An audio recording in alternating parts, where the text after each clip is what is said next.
Oh, here we go. Good evening and welcome to the fastest half hour in the cryptid world.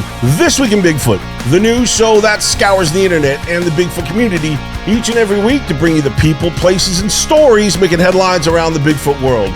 Then we take it and wrap it up in a nice, neat 30-minute package. If it has to do with Sasquatch, Bigfoot, or the Wildman, trust me, we've got you covered. Here's what's on tap for this week's show. Feral communities, Bigfoot, and strange disappearances in the Smoky Mountains. The one and only Adam Davies fills us in.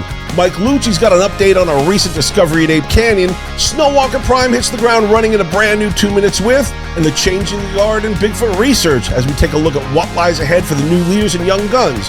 These stories and more Bigfoot news than you probably really deserve, so you better buckle up and settle in and hit that subscribe button, because we're going to get at it. You ready? Let's go. 911, what are you reporting? He's walking upright like a man. With someone or something crawling around out here. But he went back up the mountain. Get somebody out there. What's going on now, sir? That son of a bitch is about 6'9", I don't know. He's all black and big. He is big.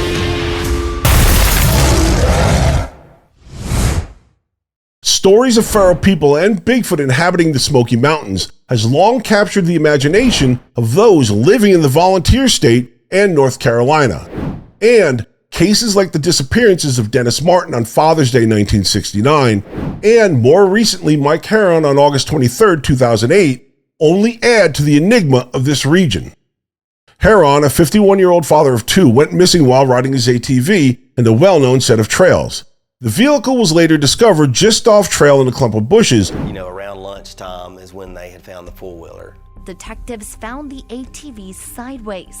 It was just really oddly placed. Didn't really find a whole lot of evidence. And while some are quick to point the finger at feral communities living off the grid in these rugged terrains as the ones responsible for Heron's demise, others wonder if maybe, just maybe, Bigfoot is the one that's taking these people in this part of the Great Smoky Mountain National Park. This Week in Bigfoot recently caught up with well-known researcher Adam Davies, who over the summer traveled to the Great Smoky Mountains National Park to investigate the possibility of both Bigfoot and feral communities' involvement in these cases, and to see if his years of chasing down monsters could help shed some light on these strange disappearances. I mean, as far as ground zero goes for strange disappearances, you were kind of right there, because I saw on your Facebook page you were at Spence Field. Yeah. And that is one of the most bizarre stories of a young child disappearing. What's your thoughts on that? You see, with Dennis Martin, there's all sorts of theories, and I'll cut to the chase with this. Yeah. He's 6 years old. And so people could say, with a degree of plausibility, well, an animal could have snatched him. The only animal that could snatch him realistically there is a bear, yeah? There are stories about cougars in the national park, and I think that there's some merit to those stories. But realistically, he went behind a bush, yeah? Where did this bear come from? But let's say it was a bear, all right? Let's say it was a bear, or it was a feral human that snatched him. One of the two things I think is the most plausible, unless you're going to go to fantastical theories and beat about the bush and say a spaceship landed or something and he was scooped up in that and taken off.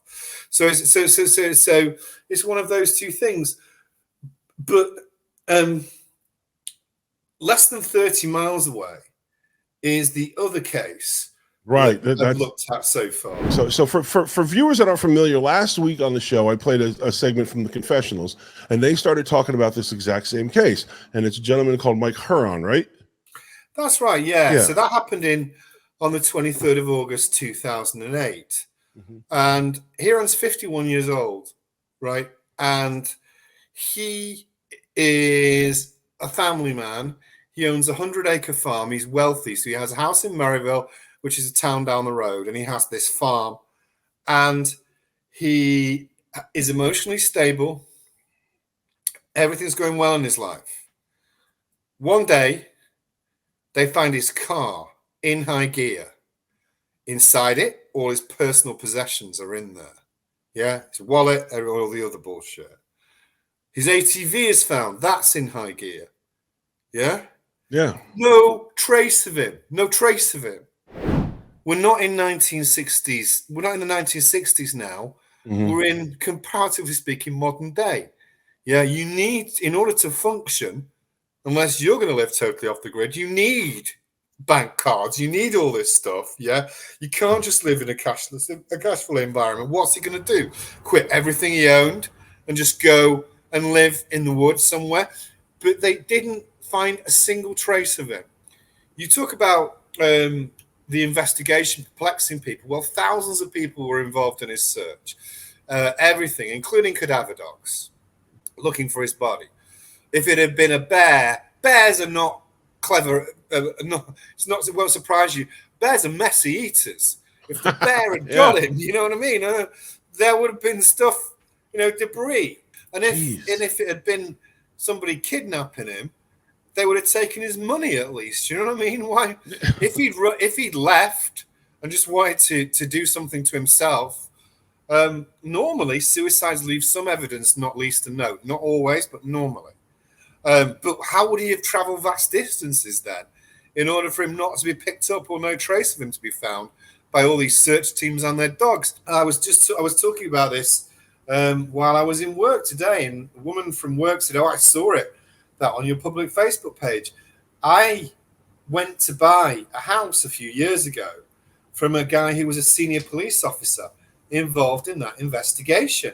And she said, we went into his garage, she said, and there were maps plastered all over it of the search area because the guy was perplexed.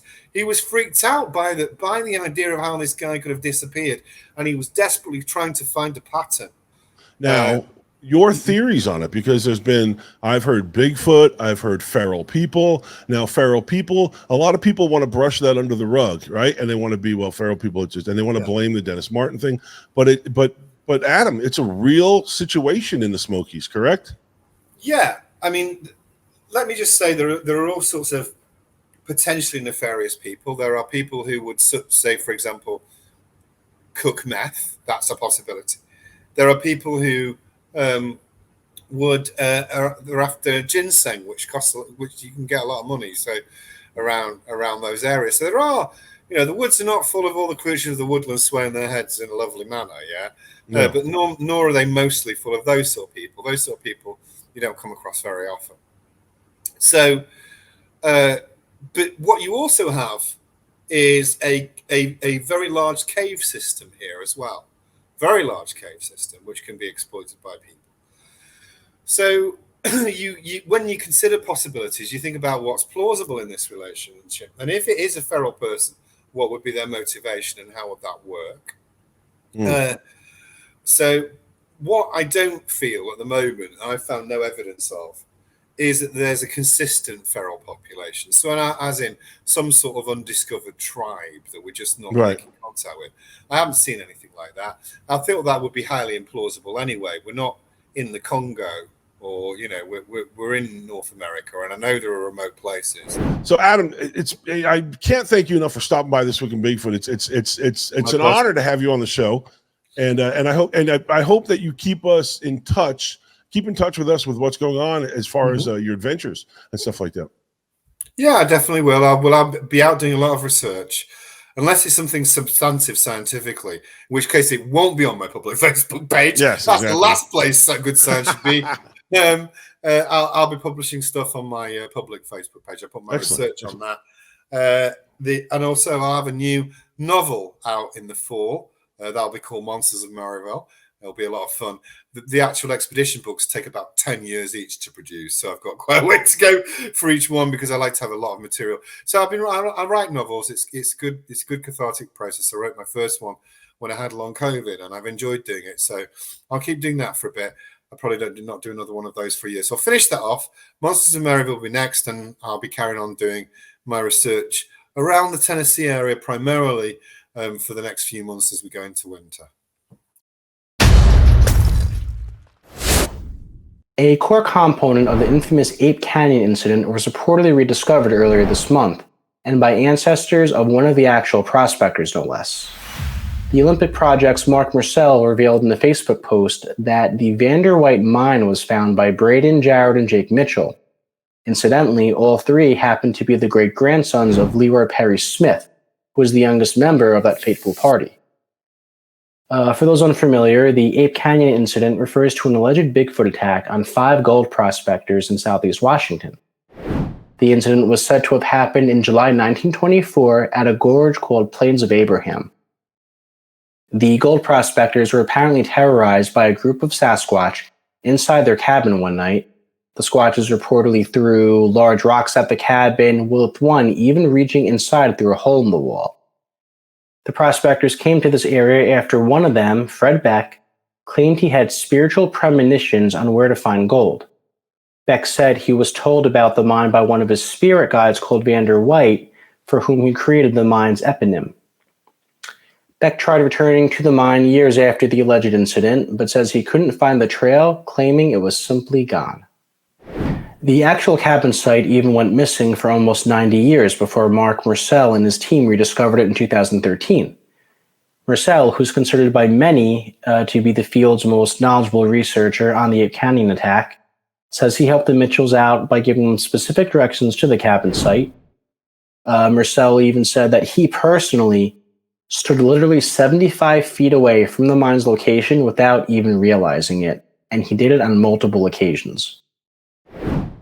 To clarify, Plains of Abraham is a vast area composed of several gorges and spans across miles of rugged remote terrain. So finding the actual cabin site is no easy task. Vander Mine was a huge missing piece to the Ape Canyon stories puzzle. Its rediscovery provides a strong frame of reference on the terrain these prospectors traversed, but also better helps us understand what they must have experienced on that fateful expedition. Moreover, it gives us a lot of credence to this controversial story and brings an integral part in one of the most renowned, first-hand eyewitness Bigfoot-related accounts into the modern era of Sasquatch research. Bigfoot researchers at the Crossroads facing an impending changing of the guard that has raised critical questions about the future of this enigmatic field. Over the years, the Bigfoot community has been marked by dedicated researchers and enthusiasts who have dedicated their lives in the pursuit of this elusive creature. However, recent losses of key figures in the community, combined with the aging of longtime researchers, have cast a spotlight on the need for new leaders to step up and carry the torch of Bigfoot research into the future. For decades, prominent figures such as John Green, Renata Hendon, and Grover Krantz have been synonymous with Bigfoot research. Their tireless efforts in collecting eyewitness accounts, footprint casts, and conducting field investigations have laid the groundwork for the modern Bigfoot community. These pioneers played a pivotal role in popularizing the subject and generating interest among the public and media. But the passing of key researchers in recent years, including John Bindernagel, Scott Carpenter, and Peter Byrne, has left a void in the Bigfoot research community. These individuals were not only respected figures, but also mentors to aspiring researchers, contributing significantly to the body of knowledge surrounding Bigfoot. Their absence highlights the urgency of finding new leaders to continue their work. As the longtime veterans of Bigfoot research grow older, it becomes crucial for the next generation to step forward. Fortunately, there is a growing community of young, passionate researchers who are eager to carry on the tradition. They bring with them fresh perspectives, technological advancements, and new methodologies to the field. Social media, television series, and YouTube channels have provided platforms for these emerging researchers to share their findings and collaborate with like-minded enthusiasts. Changing of the guard within the Bigfoot community is not without its challenges, though. Skepticism and scientific scrutiny persist, making it essential for these new researchers to maintain rigorous standards of investigations. Additionally, the need for funding and institutional support remains a hurdle in conducting comprehensive and systematic studies. However, the evolving landscape of technology offers exciting opportunities. High-tech drones, night vision, and advanced DNA analysis tools can aid in collecting evidence and data more efficiently. Citizen science initiatives and collaborative efforts with mainstream academia, like the one going on in North Carolina, may help bridge the gap between traditional and conventional research methods. The future of Bigfoot research now stands at a pivotal moment, marked by the passing of influential figures and the emergence of a new generation of enthusiasts. While challenges persist, there is hope that the passion of young dedicated researchers like Cliff Barackman, Stacy Brown Jr., Charlie Raymond, Alex Petikoff, and our own Mike Luci will help carry the field forward. The changing of the guard represents a natural progression in any scientific pursuit, and as long as there are mysteries in the wilds of North America, there will be those willing to seek the answers, ensuring that Bigfoot research continues to evolve and adapt to the challenges of the 21st century.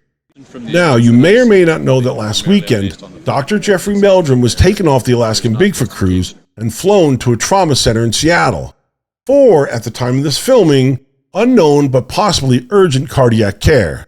Now, it goes without saying that we here at the show and the entire Bigfoot community are praying for Dr. Jeffrey Meldrum at this delicate time. We will continue to monitor the story and his progress and pass along only reliable, vetted information. So let me ask you something. How many times have you seen commenters cite arm length in their rulings on alleged Bigfoot photos or videos? You've probably seen enough of those arms are too short or they look long enough comments to realize arm length is a pivotal indicator for some critics and researchers. But these commenters are usually just eyeing it out on the spot. Obviously, longer arms is a good sign, but it's not that cut and dry. It's all relative, proportionate. So with that in mind, let's set some parameters starting with us humans. Our tip-to-tip arm length is roughly proportionate to our height, so 1-to-1 ratio. If you're 6 feet tall, for example, your arm span, your tip-to-tip arm span should be around 6 feet long. The arm-to-body ratio for gorillas, however, is about 1.38 to 1. So if a gorilla is 60 inches tall, its tip-to-tip arm length should be around 82 to 83 inches. So let's guesstimate, and I can't stress that part enough, that a Squatch's arm-to-body ratio falls somewhere between a human and gorilla.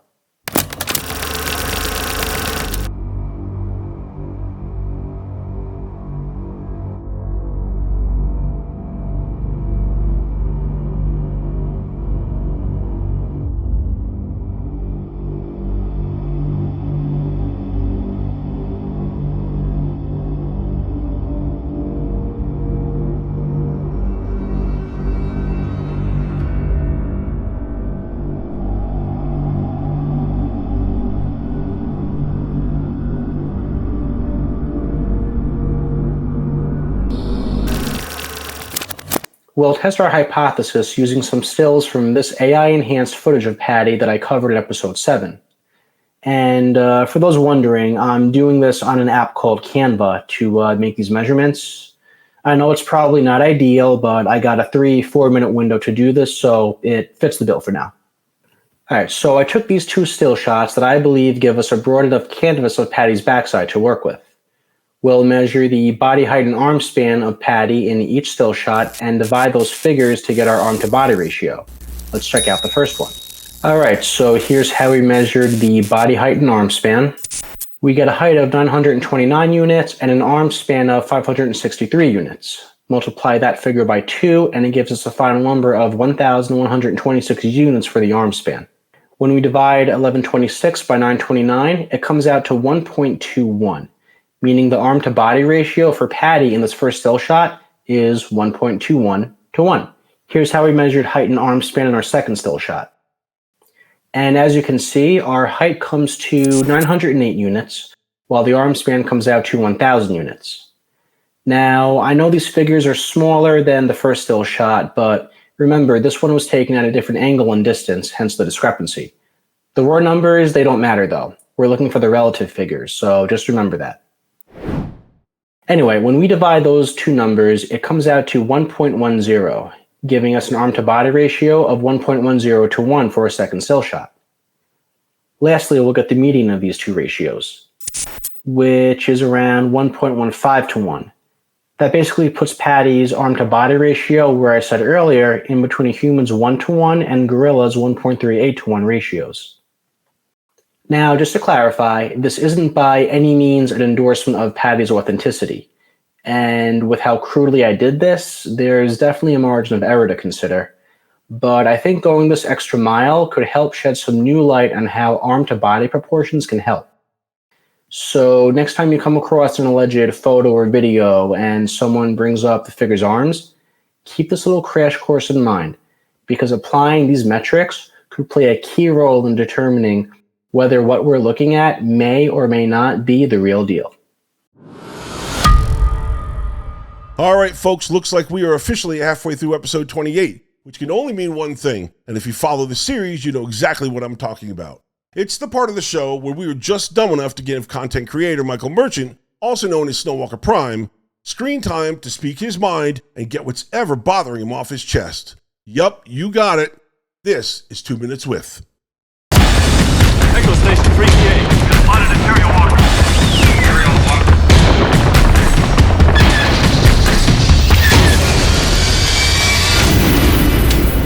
Echo Station 3PA. We have spotted an aerial walker. Aerial walker. Have you heard about the Bluff Creek Massacre? I have a feeling that I'm going to. Oh my God, I can't believe you don't know about this. It's incredible. All our conversations start off this way. Because it is. I know I'm going to regret this, but what happened? So after Roger Patterson took the video of Patty, the holy grail of Bigfoot evidence, there was a massacre. Him, Bob Gimlin, hid up in the tree line. And they massacred a whole bunch of Sasquatches. How many exactly did they massacre? Well, it's tough to tell, but accounts suggest up to 60. 60 Sasquatches.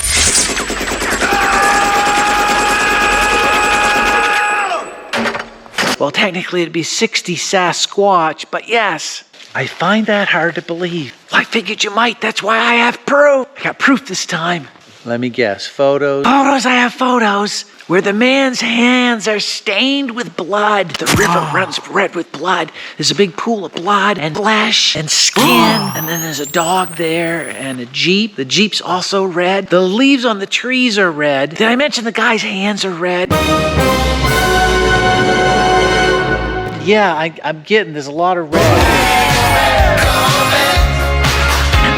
Is red in the flesh, the pool of blood from the dead Sasquatch. I thought you said they killed like 60. Yeah, that's the rumor, 60. This doesn't hardly look like the remains of one. Well, they drug it off and they buried them all with a bulldozer. No, seriously, they buried him with a bulldozer. I have so many questions. Oh, good. I was hoping you'd have some. No, I mean, I have so many, I don't even know where to start. I'm prepared for your skepticism with more photos. These photos appear to have been altered by tinting them with red. So the genie says, this is your third wish. I said third wish. The genie says, yeah. When you asked for your first wish, you started screaming, I'm gonna go mad. I wish I'd never made that wish, so I erased your memory. I go, oh, okay. Well, then I wish to know all the secrets of Sasquatch. The genie says, funny, that was your first wish too. Yes, the MK brought the highlights. It just tightened it up. It tightened up the photographs so you could see the red blood.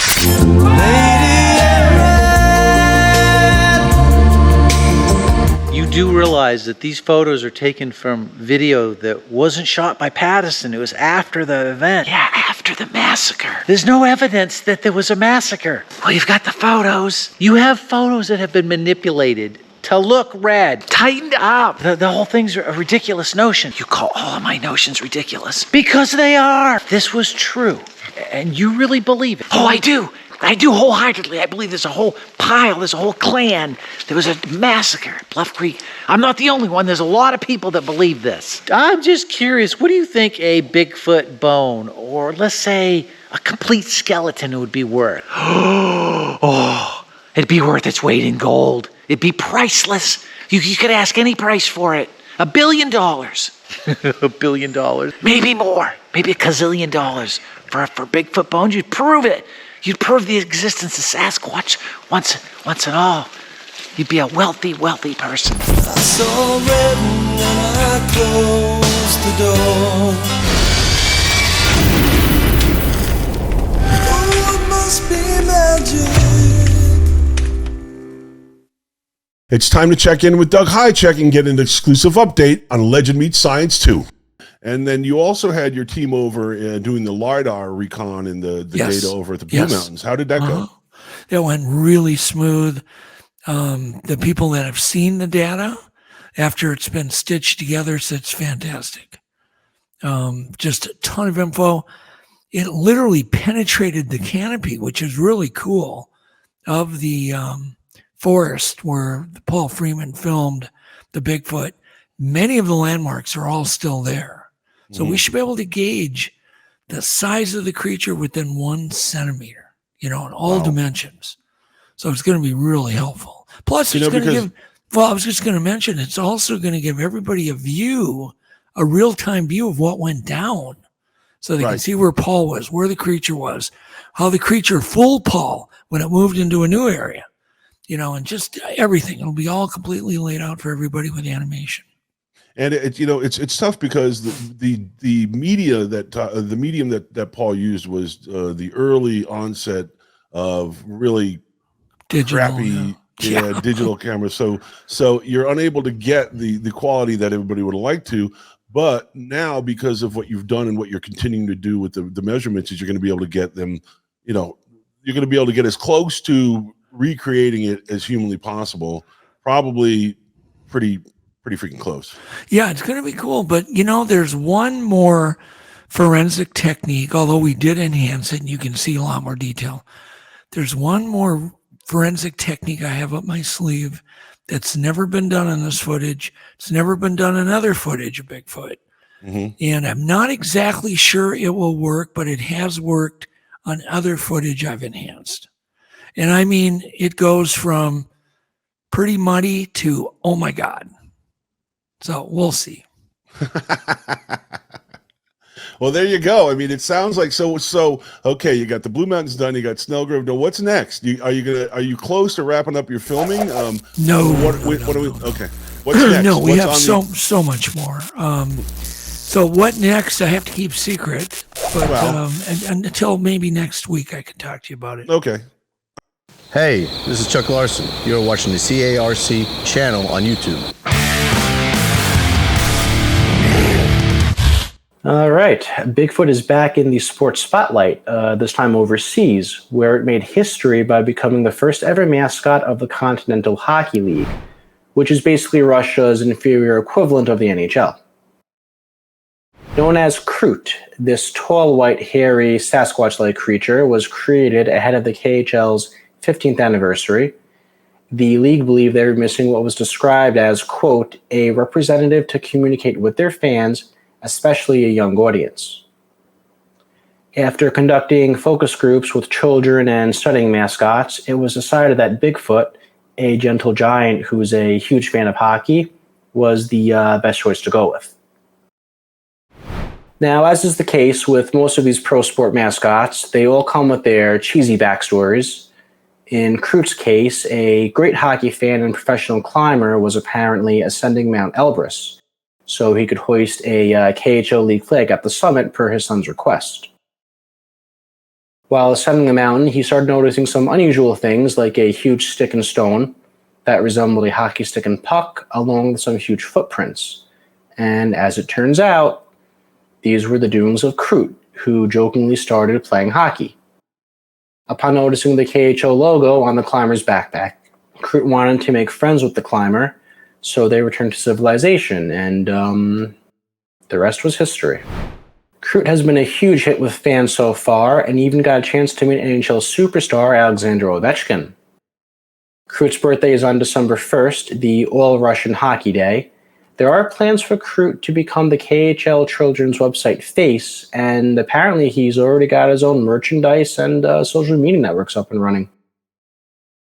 Russia has a pretty well-documented history of Bigfoot sightings and stories. Mount Elbrus is, for example, located in southwest Russia, which has a very well-documented history of Bigfoot sightings and reports, including this controversial footage from back in 2015.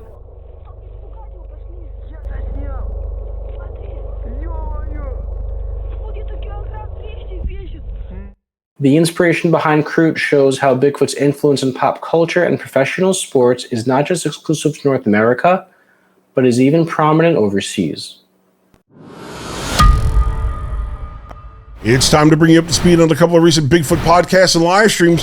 First up and new to the show, Will Star Monsters and Mysteries. Sasquatch saves Native American from a rattlesnake bite. This should be good. Check it out. Soon that morning, he set out up a mountain trail, and after quite a bit of a rough climbing, he reached a shelf that he wished to examine. Then it happened. A timber rattler struck him in the leg. Grandfather killed the snake and started to come back to a more comfortable spot, but soon found it difficult to go on walking. And as best as he can remember, he became sick to his stomach and fainted. When he came around again, he thought he was dreaming, for 3 large Matakagmi, about 8 to 10 feet tall, surrounded him. He noted that they had made a small cut and somehow removed some of the venom, and they placed cool moss on the bite. Then one of the Matakagmi made a grunting sound, and the 2 lifted him up and took him down a trail that he did not know. Finally, after some little descent down the mountainside, they placed him under a low brushy tree and left. Again, Grandfather heard their mournful cry. After a long while, he began to feel better, and then took his old .44 caliber cap and ball pistol and began to fire some shots in the air. Finally, the gold party found him. Grandfather said nothing about what had happened concerning the Matakagmi. And batting cleanup this week, it's Darling Nikki and Sasquatch Secrets, the truth about hoaxers. Here, Miss Cologne If You're Nasty, host Steve Cole's Brent Dillon Company, as they lay waste to Bigfoot hoaxers everywhere. Check it out. Bigfoot research is over. Just go study Zasky. There's the blood. Just go right there, right? That's what he's saying. That's what he's saying, people. Pays $1.99. Let me. B asked if he is sick. Is he sick with cancer? Oh, I don't know. I haven't heard. I don't know. I haven't heard. I mean, obviously, if he's on some kind of pain medication, that would cause him to say some off the beat things. That he was very articulate when he said that. Yeah, but he's always been saying stuff like that. Like when COVID hit, he thought that they shut down the entire state of Florida because of his Bigfoot research. So it's not that far of a stretch for him to start claiming he's part of Bigfoot. So it's like, yeah, sounds about right. Oh my goodness. He's the gift that keeps on giving. I mean, come on. He's like he's obsessed with being on top, of trying to be on top. Unfortunately, nobody believes him. Yeah, because he's so ridiculous. He has it in his lineage, though, Brent. He does. Well, I tagged him. I tagged him in that video. I know. Posted that. I tagged him, so he saw it. But I guess he deleted it because he felt silly. It's like, man, yeah, that was kind of stupid. 28 shows deep, and Bigfoot conferences continue to draw in record crowds from coast to coast. That being said, there's still only one guy week after week we can all turn to keep us up to speed on the who's, the what's, and the where's, and that's Chuck Larson with another great show in this week's Spotlight.